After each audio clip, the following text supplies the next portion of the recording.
Hello guys, what's up and welcome to the new tutorial from the SketchUpArchStudio. In this tutorial, I'm going to show how we can create some super realistic render about interior design in Enscape 3.5.6 for a SketchUp. So let's get to work. I'm going to start my job with fixing out my camera position. So I'm going to press F on my keyboard, click on the create view in here, and now I want to unlink my visual preset in this place. So I need to move my camera a little bit forward. So I need some straight camera shots. So I will change the name of it to the camera number one in here. Camera number one. And the coordinates are not really important, but you can fix them out.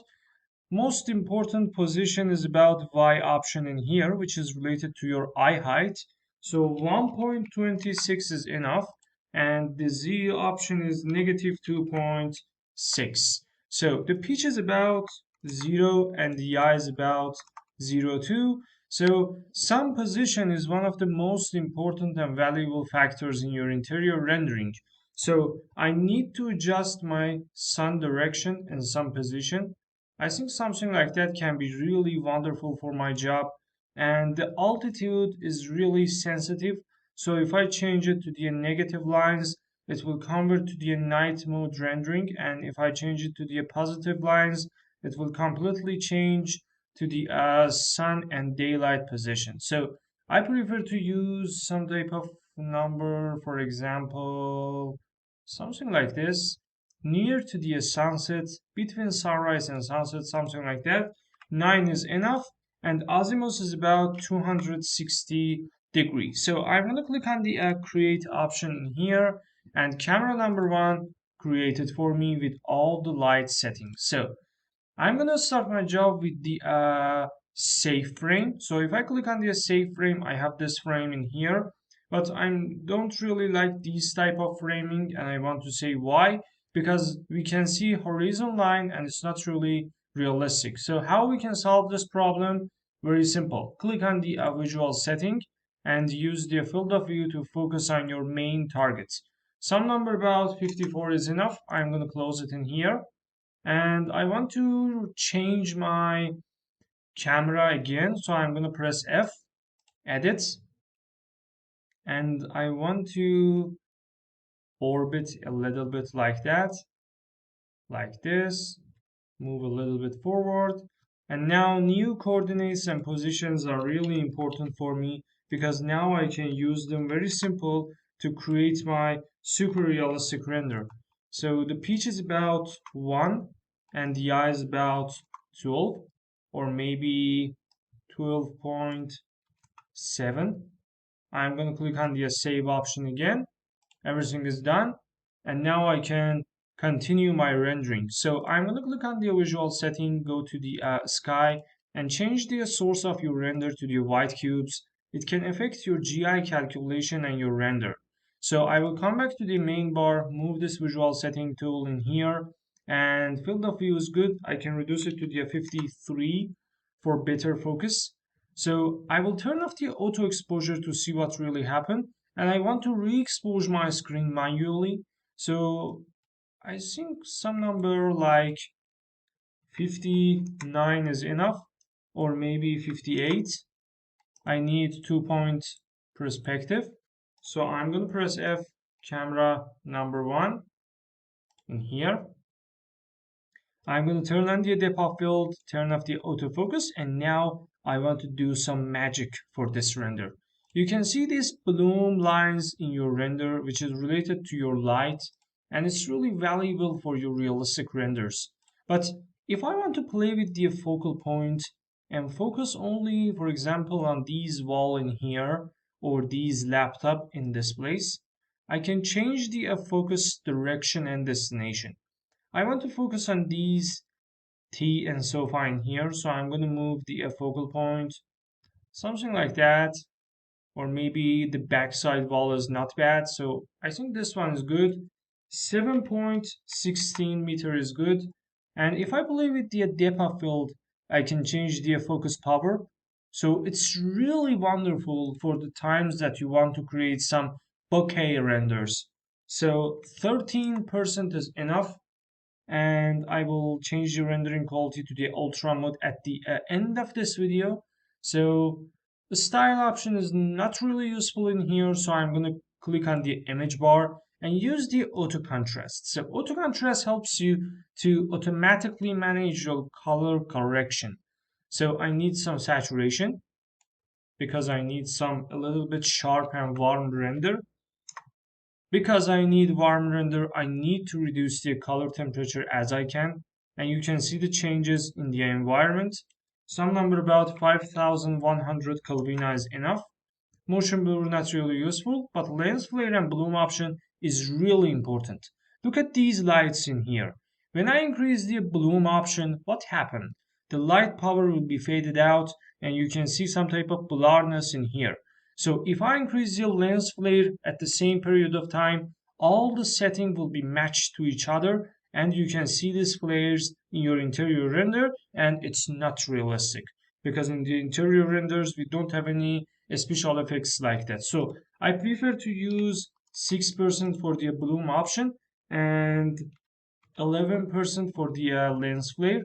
Vignette can be increased to the 36 and chromatic aberration is 0. In the atmosphere, I will turn off the fog option.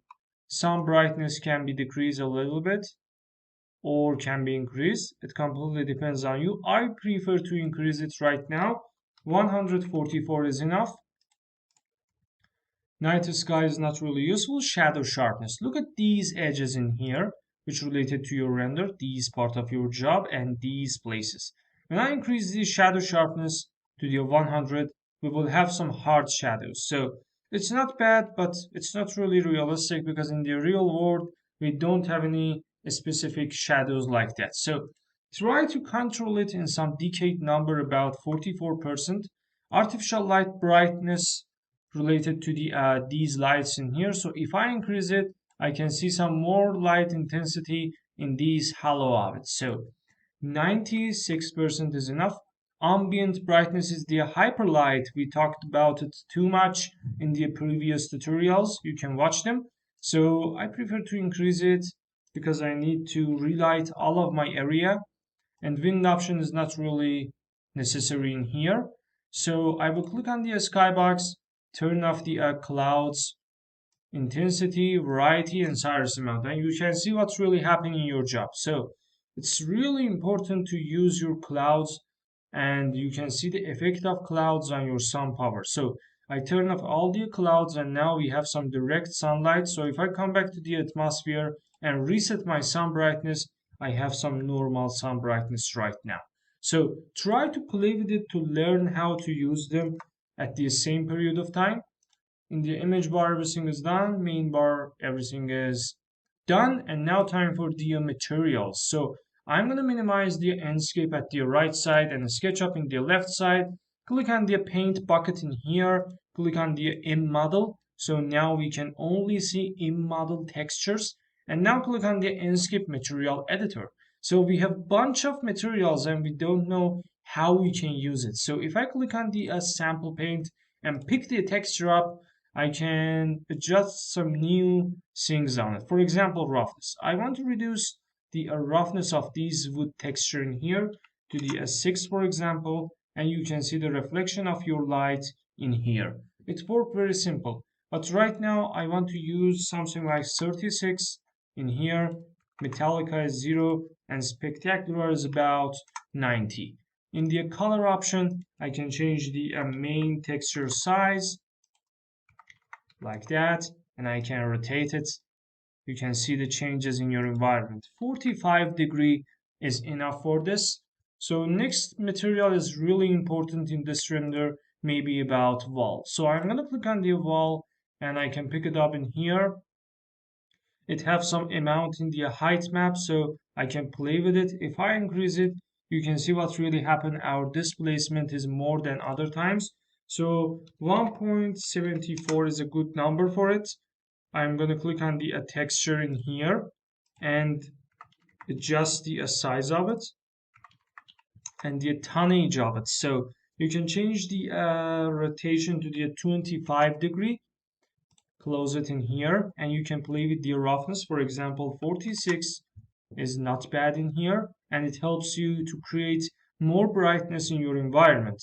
When you reduce the roughness, it means that all the light power lenses will be faced with this surface. So next item is related to the floor, and it's really important for myself. So I'm going to pick up the sample paint in here, sample paint, and I want to select this carpet first.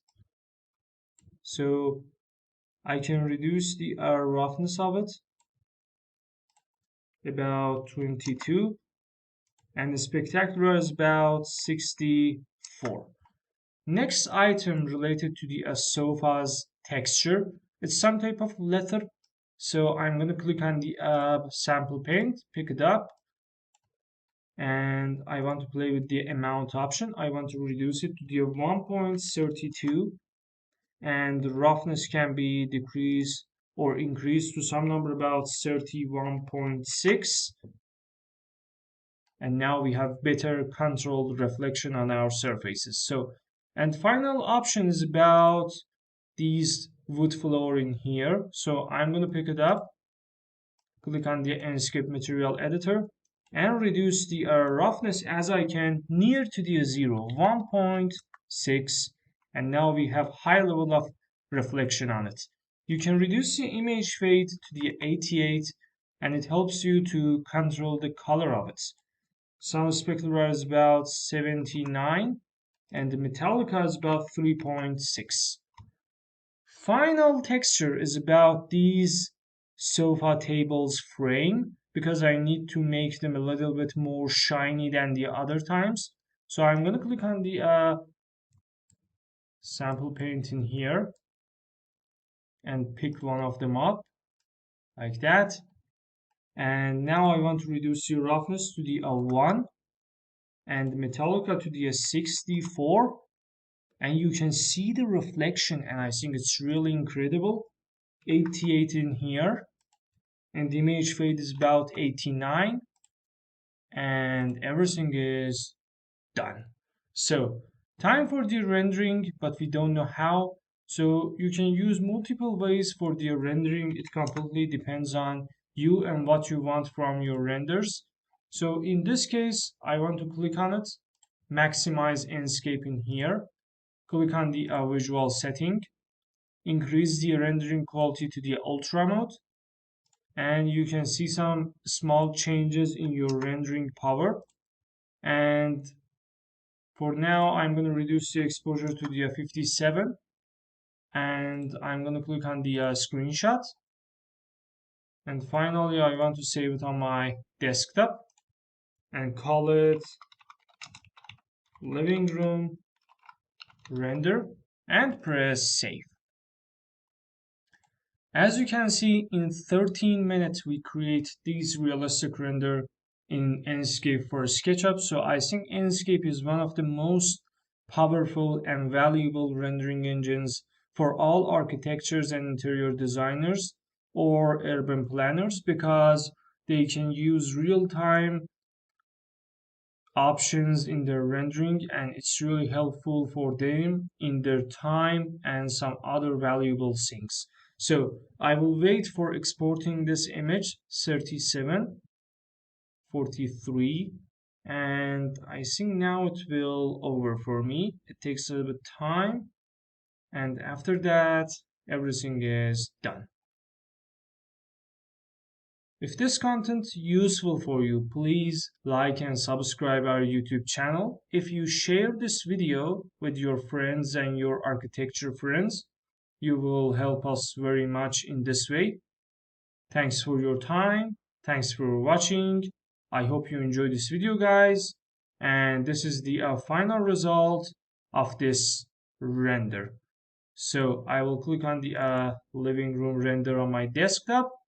And this is the final thing that we have in here. You can see the details, and I think all of them are incredible. Thanks for your time, and goodbye.